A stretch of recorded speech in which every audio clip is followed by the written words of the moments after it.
Bismillahirrahmanirrahim. Assalamualaikum warahmatullahi wabarakatuh. Perkenalkan, nama saya Nurul Aini dengan NIM 25277. Baiklah, di sini saya akan membahas 3 submateri e-bisnis. Antaranya yang pertama yaitu perkembangan teknologi dalam e-bisnis. Baiklah, kita langsung masuk saja, yaitu tentang pengertiannya atau definisi dari e-bisnis itu sendiri. Apa sih itu e-bisnis? E-bisnis merupakan implementasi pertukaran barang ataupun jasa melalui media atau medium elektronis. Dengan e-bisnis, suatu perusahaan dapat menurunkan totalitas biaya pengeluaran operasional yang tetap, lebih jauh banyak potensi sumber pendapatan yang baru ditawarkan oleh konsep e-bisnis tersebut. Hal ini membuat e-bisnis menjadi primadona dalam kerangka bisnis modern di dunia di dunia maya yang perlahan tumbuh menyaingi apa yang terjadi dalam dunia nyata. Negara-negara maju pun berkembang seiring dengan berjalannya tingkat dari e-bisnis tersebut.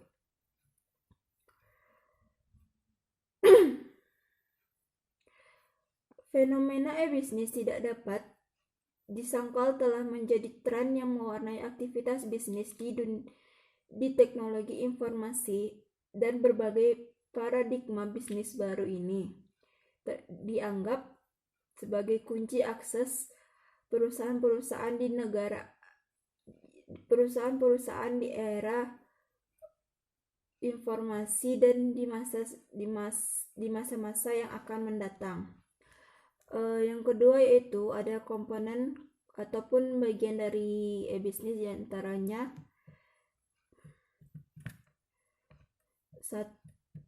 satu, business to business atau sering kita sebut dengan B2B.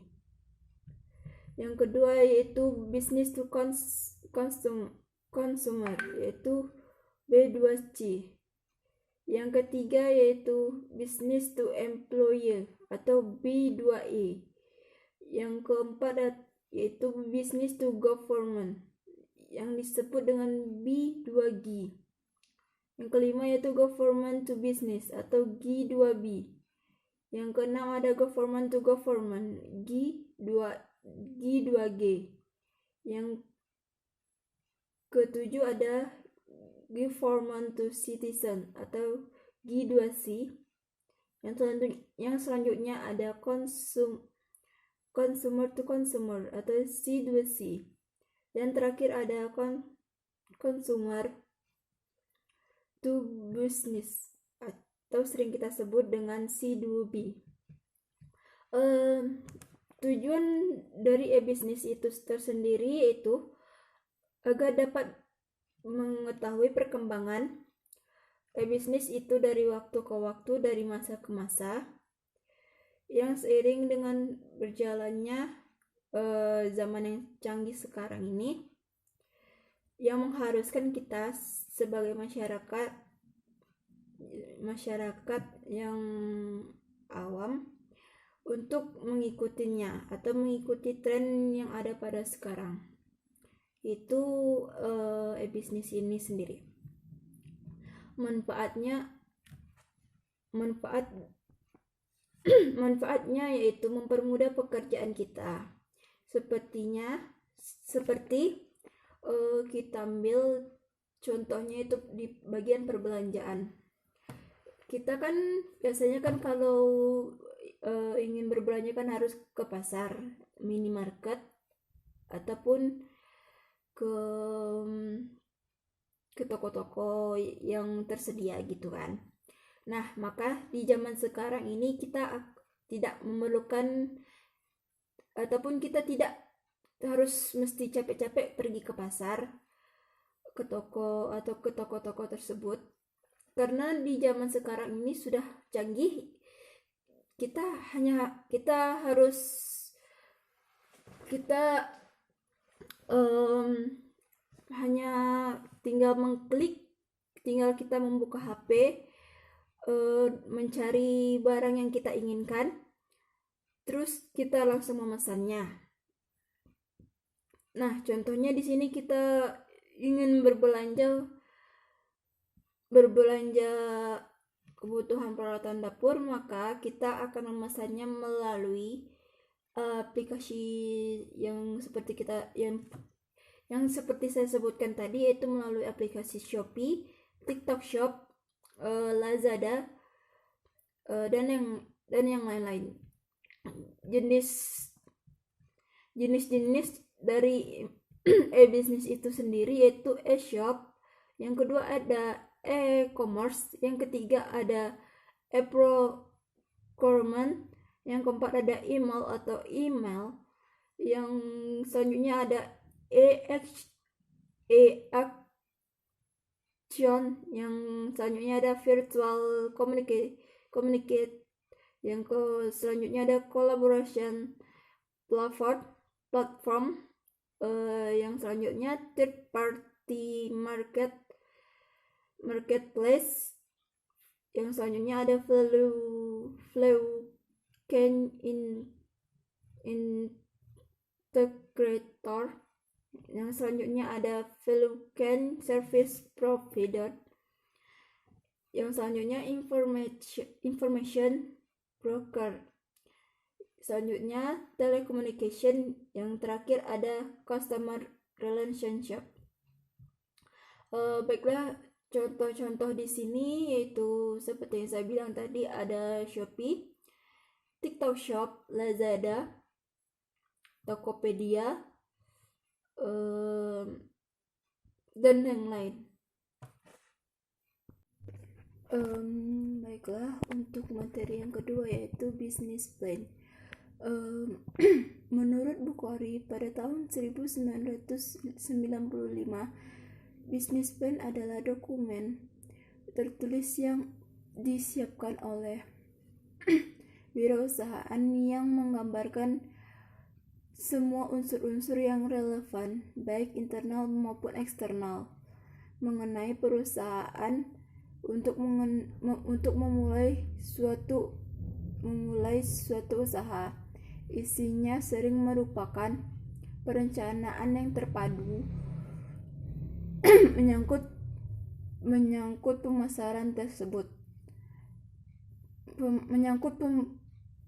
menyangkut pemasaran, pemodalan, manufaktur, dan sumber daya lainnya. Jadi, perencanaan bisnis atau bisnis plan merupakan penelitian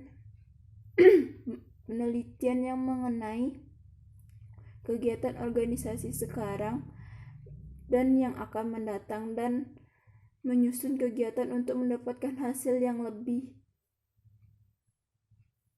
baik, mendapatkan hasil yang lebih baik dan yang diinginkan, yang dituangkan dalam suatu dokumen perencanaan. Perencanaan bisnis atau bisnis plan itu tersendiri merupakan penelitian yang mengenai kegiatan organisasi sekarang dan yang akan datang, dan menyusun kegiatan untuk mendapatkan hasil yang diinginkan, yang dituangkan dalam suatu dokumen perencanaan. Bisnis sangat erat hubungannya dengan kewirausahaan, sebab perencanaan bisnis ini dibuat agar hasil penciptaan usaha yang kita buat mendekati dengan kenyataannya. Yang diharapkan dengan perencanaan bisnis yang lebih baik, maka perencanaan dengan kenyataan memiliki perbedaan yang cukup kecil, karena perencanaan bisnis ini dapat digunakan sebagai pedoman untuk menciptakan lapangan pekerjaan atau usaha. Komponen atau bagian dari business plan yang diantaranya satu, startup business plan, yang kedua ada internal business plan, yang ketiga ada strategic business plan, yang keempat ada feasibility business plan, yang kelima ada operation business plan. Tujuan dan manfaatnya yaitu yang pertama untuk di bidang perkantoran, yaitu membantu dalam mencari investor, yang kedua yaitu untuk mengatur keuangan, yang ketiga membantu dalam pengambilan keputusan. Jenis-jenisnya dari business plan itu tersendiri yaitu yang pertama executive summary atau ringkasan. Ini yaitu yang tertulis pada bagian akhir, cukup 1 ataupun 2 halaman saja. Deskripsi perusahaan yaitu legal dokumen pendirian, sejarah perencanaan pada awal pendirian. Yang ketiga itu produk atau layanan, jenis apa yang akan dijual, fokus pada manfaat dan pelanggan. Analisis pasar, yaitu kita harus mengetahui tentang kebutuhan pelanggan itu tersendiri, di mana mereka dan bagaimana untuk menjangkau mereka dan lain-lain. Itu yang selanjutnya itu strategi implementasi. Strategi dan implementasi itu tersendiri itu menjadi spesifik, serta di dalamnya terdapat manajemen untuk bertanggung jawab atas waktu pelaksanaan dan anggarannya. Yang selanjutnya itu tim manajemen. Tim manajemen itu bertugas itu untuk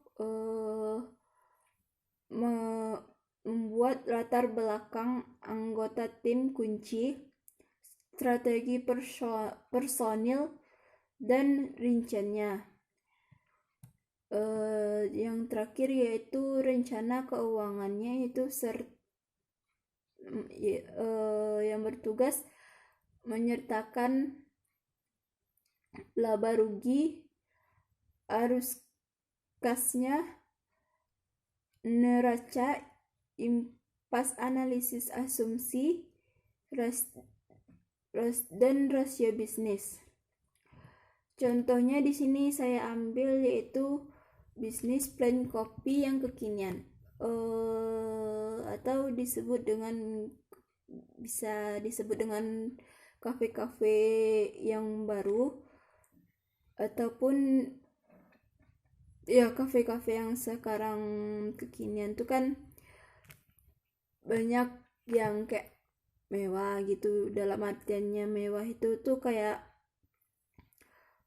mewahnya itu tersendiri untuk memancing minat pembeli untuk datang ke kafe kita, agar bisnis yang kita jalankan akan berjalan dengan semestinya, dan kita pun sebagai penjualnya akan mendapatkan laba atau keuntungan dari bisnis yang kita dirikan tersebut. Dan juga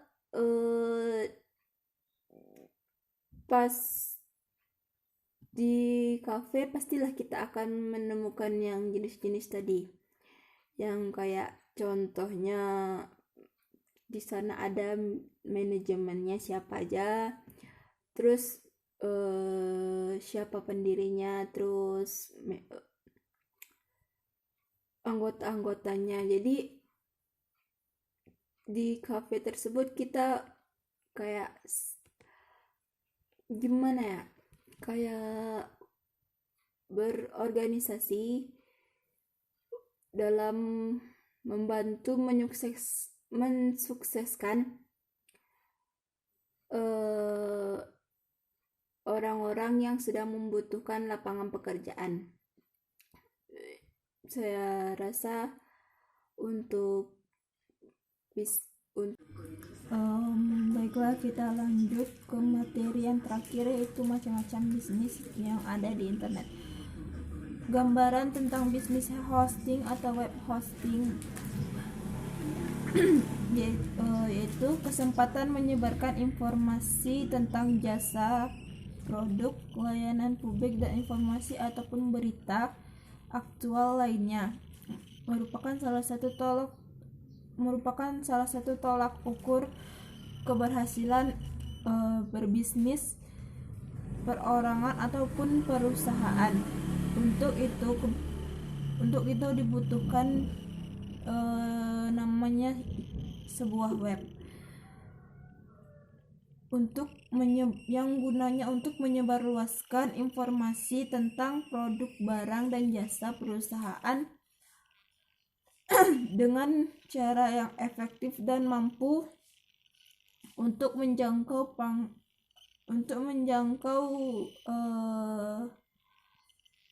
pasar ke seluruh dunia. Agar website dapat diakses ke seluruh dunia, maka yang kita perlukan adalah yang namanya sebuah server yang terhubung dengan internet selama 24 jam. Bila perusahaan yang mengolahnya sendiri, tentu hal ini memerlukan biaya yang sangat mahal untuk berinvestasi, jaringan, dan pemeliharaannya. Nah, solusinya yang mudah yaitu untuk solusi yang mudah, cepat dan murah adalah dengan menyewa tempat pada perusahaan web hosting tersebut. Hosting atau web hosting adalah salah satu bentuk layanan jasa penyewaan tempat di internet yang memungkinkan seseorang atau perusahaan untuk menyimpan file-file website di dalamnya, sehingga seseorang atau perusahaan tersebut dapat menampilkan layanan data atau produknya di halaman website atau pun sering kita sebut dengan halaman situs web. Dengan kata lain, perusahaan web hosting merupakan ruangan server yang digunakan sebagai tempat penyimpanan data-data situs internet pada media penyimpanan data berupa hard disk komputer yang berukuran cukup besar sehingga dapat disewakan kepada beberapa pemilik sekaligus. Pengusaha web hosting kemudian menghubungkan server milik perusahaan penyedia jasa internet atau internet server provider atau sering disebut dengan ISP agar situs-situs dari penyewa dapat selalu diakses di dunia maya selama 24 jam non-stop.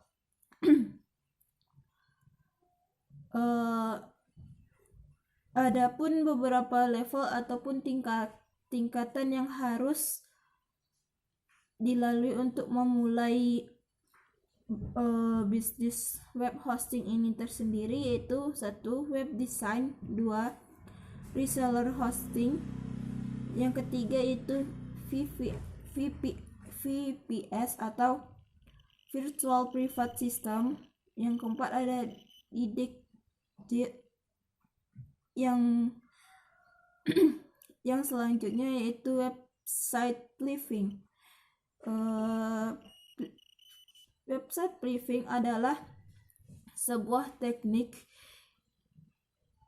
di mana kita membeli sebuah domain untuk membuat sebuah situs, lalu kita menjualnya kembali. Selama ini mungkin kita sudah terbiasa membuat banyak blog, tetapi kita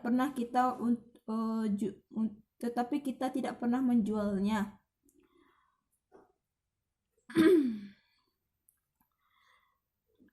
Maka solusinya yaitu para autoblogger biasanya sangat suka bermain di wilayah ini dengan menjual beberapa blog yang mungkin dinilai tidak terlalu profitable untuk AdSense. Mereka akan mendapatkan tambahan modal untuk bisa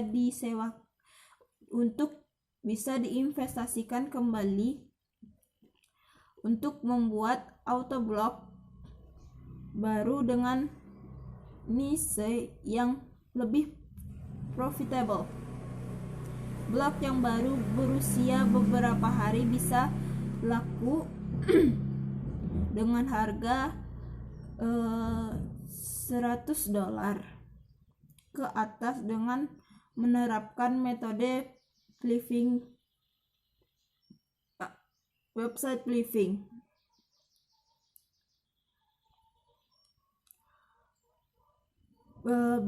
Adapun beberapa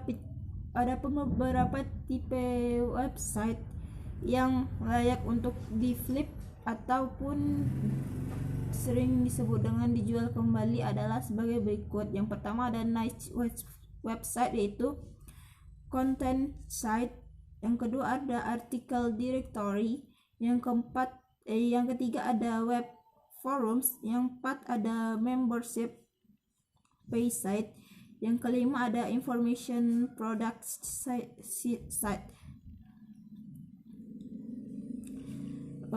Namun tidak hanya pemilihan tipe dan niche yang penting di sini, karena pihak pembeli tidak hanya melihat dari sisi niche, namun juga dari sisi optimasinya. Banyak pun faktor yang dilihat oleh pembeli untuk sisi optimasi pun di sini. Beberapa faktor yang perlu kita perhatikan agar website yang kita flip bisa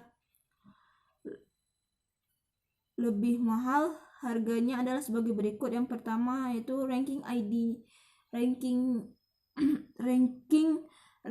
10 besar, terutama main keyword yang dibidik di major search engine seperti Google, Yahoo maupun MSN.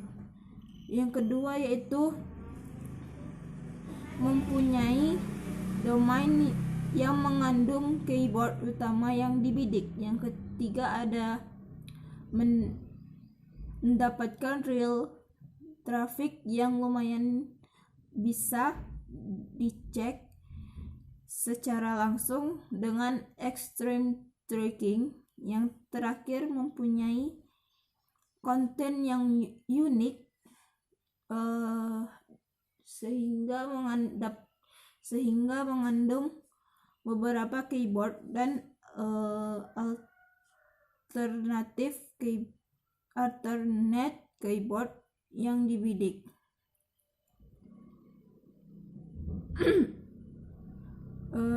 Yang selanjutnya itu forex trading. Forex forex secara umum kerap disingkat dengan FX adalah kependekan dari French exchange alias pertukaran mata uang asing. Dalam bahasa kita dikenal falas atau valuta asing. Forex trading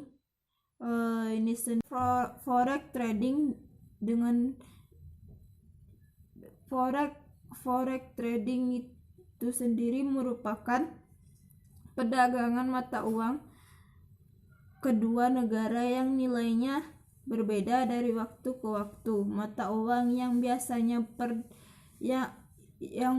diperdagangkan dalam forex adalah mata uang negara-negara maju seperti dolar Amerika atau USD, yen Jepang atau GBP, Swiss franc atau CHF,